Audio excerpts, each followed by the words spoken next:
a lucrative opportunity for developing and emerging countries, or a form of agricultural colonialism. Since the start of the last decade, prime arable land throughout the world has been brought under the control of wealthier nations through contracts which often offer little advantage to the local population.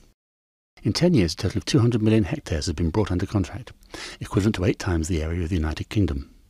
In 2008, the steep rise in food prices had an effect on the entire world. But certain countries, those with little cultivable land of their own, were worse hit by the crisis than others, as they were not self-sufficient in food terms. Investors were quick to see the profits to be made from the food industry, and private national investors, multinationals and pension funds turned their attention to the developing world, where agricultural land could be had cheaply and become a lucrative new source of income. Among the major investors were Saudi Arabia, India, China, South Korea, Japan and Egypt. They bought up land cheaply all around the world, but chiefly in Africa, which accounts for 2/3 of their investment.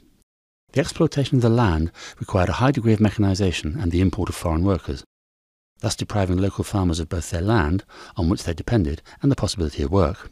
In addition to the adverse effect on the local population, these intensive farming projects, often based around a single crop, were a cause of concern for environmentalists, as in the case of Kenya, for example, where a number of biofuel projects seriously threaten the rich but fragile ecosystem in the northeast.